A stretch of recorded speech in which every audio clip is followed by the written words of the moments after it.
যেসব বিজ্ঞান বিভাগের শিক্ষার্থী ভিডিওটা দেখতেছেন তারা এই মুহূর্তে আপনাদের ল্যাবের কথা মনে করেন, যে এই ল্যাব করছেন কেমিস্ট্রি ফিজিক্সের। কেমিস্ট্রির ক্ষেত্রে এটা সবগুলোরই হয়, কেমিস্ট্রির টেস্ট স্পেশাল উদাহরণ দেই, যে দেখবেন আপনাকে হয়তো কোনো একটা টেস্ট করতে দিচ্ছে। ইন্টারের ক্ষেত্রে যেটা হয় যে লবণ টেস্টের যে বিভিন্ন টেস্ট থাকে আর কি, একটা লবণ দিয়ে বলবে যে এটা কী নাম বের করো, আপনাকে বিভিন্ন টেস্ট করে সেই নামটা বের করতে হয়। তো দেখবেন সেই ল্যাবের যে দপ্তরি থাকে বা যে অ্যাসিস্ট্যান্ট থাকে তিনি লবণের চেহারা দেখলে বলতে পারে বা বলে আরে এটা করো এটা করো এটা করো, মানে তার কিন্তু একাডেমিক নলেজ নাই। কিন্তু দেখবেন যে এসব এক্সপেরিমেন্টে তার এক্সপিরিয়েন্স দিয়ে তিনি অনেক ভালো নলেজ গ্যাদার করছে। ইভেন তিনি খুব দ্রুত বলে দিচ্ছে পারে এটা এটা করতে হবে, এটা এটা করতে হবে, মানে তার ওই নলেজগুলো খুবই ভালো। আবার বলি, তার কিন্তু একাডেমিক কোনো নলেজ নাই, তার সব কিছু এক্সপিরিয়েন্স আর প্র্যাকটিক্যাল নলেজ, এই দিয়ে কিন্তু তিনি বেশ ভালো কাজ চালিয়ে নিতে পারতেছে। আমরা প্রথমে কী করতাম, বিজ্ঞান পড়তাম, তারপরে সেটার ওখানে যে অ্যাপ্লাই করতাম, আমাদের থেকে তিনি এসব না পড়ে অনেক ভালো পারেন। কেন বললাম এটা আবার ভিডিওর পরে এই গল্পটা আবার ওখানে মনে করে দিব। তো আজকের ভিডিও যেটা, সেটা হচ্ছে যে এই কোটা সংস্কার আন্দোলনের বিভিন্ন ভুল নিয়ে। ভুল বলতে আসলে এখানে পলিটিক্যাল কারেক্টনেস বলা ভালো।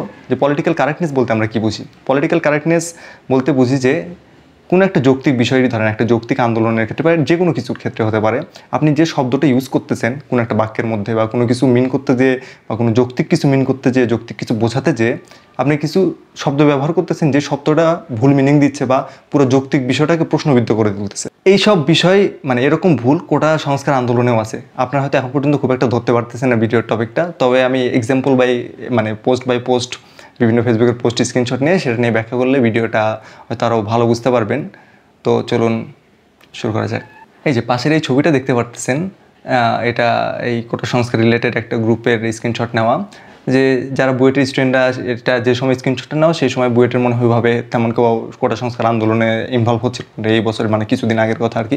তো একজন স্টুডেন্ট দেখাচ্ছে যে বুয়েটের স্টুডেন্টকে বোঝাচ্ছে, তার একটা ছেলের ছবিতে, অক্ষয় কুমারের ছবিতে বলতেছে, দেখাচ্ছে সে চুরি পরে আছে। এটা মিন করতেছে কি সেটা সবাই ভালো করে বুঝতে পারতেছেন, যে যে আন্দোলনে আসতে পারতেছে না তুমি চুরি পরে বসে থাকো। এরকম হরহামেশা বিভিন্ন পোস্টেও দেখতে পারবেন যে যারা আন্দোলনে আসতেছে না তারা আমার বোন, বা তাদেরকে শাড়ি কিনে দিব, তাদেরকে চুড়ি কিনে দিব। এটাও মানে হাহারি একটা থাকে প্রচুর আর কি। এখন ভাবতে পারেন যে এটার সাথে এই পলিটিক্যাল কারেক্টনেস বা এখানে ভুলের কি আছে? তারা যদি আন্দোলনে না আছে তাদেরকে নিয়ে এরকম বানালে সমস্যা কি? দেখেন সমস্যাটা অন্য জায়গায়।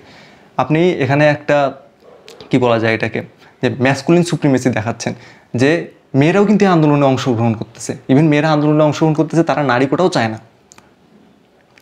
তো এরপরে আমরা সেই যারা যে ছেলেরা আন্দোলনে আসতেছে না তাদেরকে যখন আমরা বলতেছি আরে ও তো মেয়ে, ওকে চুরি পরে থাক, মানে মেয়ের আমরা ফিমেনের একটা ক্যারেক্টার তৈরি করতেছি তার মধ্যে, যে হচ্ছে ও তো মেয়ের মতো চুরি পরে বসে থাকবো, ও কেন আন্দোলনে আসতেছে না? আর মেয়েরাও তো আন্দোলনে আসতেছে, মানে এটাকে মেয়েদেরকে তো ছোট করা। অনেক কমেন্টে এরকমও দেখছি যে বলতেছে আরে ওরা তো হিজড়া বা তৃতীয় লিঙ্গের কাউকে এরকম ইন্ডিকেট করে বলতেছে যে ও তো হিজড়া, ওই জন্য আন্দোলনে আসতেছে না, ও তো মেয়ে। মেয়ে তো সরাসরি বলে না ও চুরি পরে থাকবে ঘরে, ও আন্দোলনে আসবে না, মানে এই টাইপের কমেন্ট আপনারাও দেখে থাকছেন।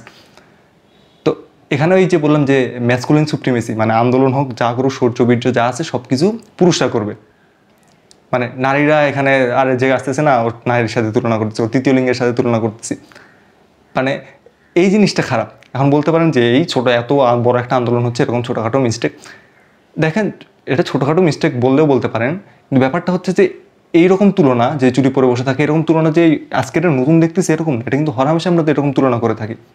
যে শুধু কোটা সংস্কার আন্দোলন এরকম না, এটা যে কোনো ক্ষেত্রে আমরা, মানে এটা আপনি বুঝতে পারতেছেন আর কি, অনেক ক্ষেত্রে আমরা এরকম বলে থাকি।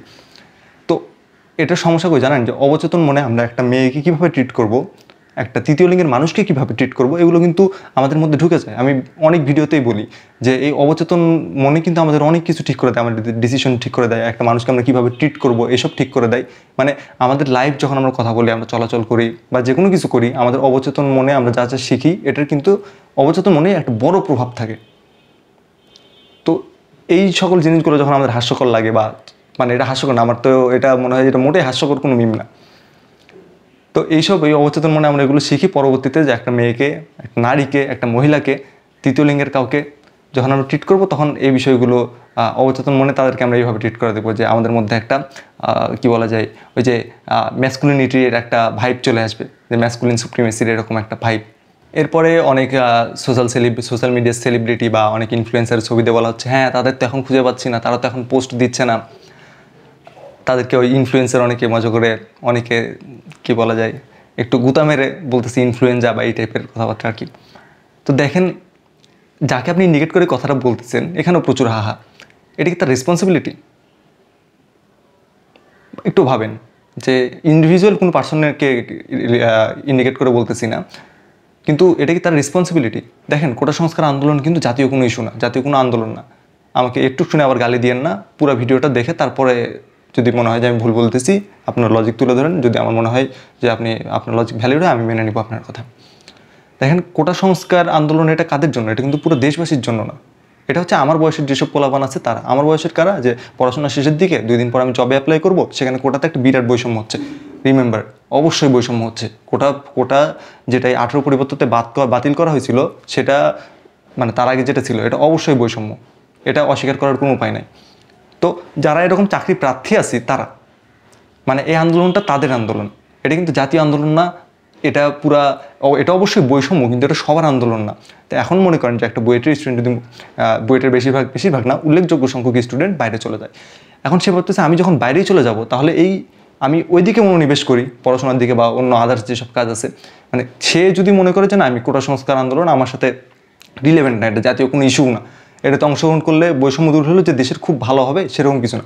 বৈষম্য দূর হবে আর দেশের ভালো হবে, এটা কিন্তু দুই পার্সপেক্টিভ, মানে দুটো পার্সপেক্টিভ বলতে দুটো ভিন্ন বিষয়। সেটাও ক্লিয়ার করতেছি একটু পরে। তো সে যদি মনে করে যে না, এখানে আমার না গেলেও চলতেছে বা আমি পার্সোনালি সেখানে যেতে ইচ্ছুক না, ইটস ওকে, এটা টোটালি ওকে। এরকম আপনার ট্যাগ দেওয়ার দরকার নেই যে হ্যাঁ অমুক তো এখন আসতেছে না। মানে এই বিষয়টা জাতীয় ইস্যু যেহেতু নয়, সেহেতু আমার মনে হয় যে এটা খুব একটা রিলেভেন্ট না। এখন বলতে পারেন যে দেশের ভালো মন্দ, যে দেখেন কোটা যখন ছিল না তখন এই ফার্স্ট ক্লাস সেকেন্ড ক্লাস জবে যেগুলো নিয়োগ হয়েছে, যে এই সেক্টরে নিয়োগ হওয়ার পরে তো আমরা হরহামেশা নিউজ দেখি যে প্রচুর দুর্নীতি হচ্ছে বা এই সিস্টেমের মধ্যে প্রচুর ঝামেলা আছে। এই যেমন দেখেন গত 1 মাসে তো দেখতেছি 2-1 দিন পর পরই কোনো একটা নিউজ ভাইরাল হচ্ছে যে কারো কয়েকশো কোটি, কয়েক হাজার কোটি টাকার সম্পদ জব্দ হচ্ছে, বা সে তার চাকরি জীবন অবস্থায় এরকম অর্জন করছে। তো তাদের কিন্তু বেশিরভাগই বিসিএস ক্যাডার।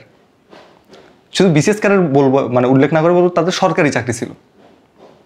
তো এই সরকারি চাকরি যখন তাদের ছিল, মানে এই সিস্টেমের মধ্যে ঝামেলা আছে। মানে এই কোটা যদি এখানে কোটা আবার আগের মতো 18তে বাতিল হয়েছে, ধরলাম আবার বাতিল হয়ে গেছে, এগুলো কিন্তু ঠিক হচ্ছে না। আমার তো মনে হয় যে ওই বৈষম্যের থেকে এই জনগণ যেভাবে ট্রিট হচ্ছে তাদের দ্বারা, জনগণ তাদের থেকে যেভাবে প্রতারিত হচ্ছে, যেভাবে তারা দুর্নীতি করে টাকা কামাচ্ছে, এটা তো জনগণের পকেটের টাকা।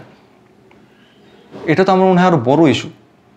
এই যে এত টাকা দেশ থেকে পাচার হয়ে যায়, এগুলো আরও বড় ইস্যু। আমার মনে হয় এটা কোটার থেকে বড় ইস্যু। রিমেম্বার, আমি একটু আগে বলছি, আবার বলতেছি, কেউ যেন ভুল মেসেজ না যায় যে কোটা 18-র আগে যেটা ছিল সেটা অবশ্যই বৈষম্য।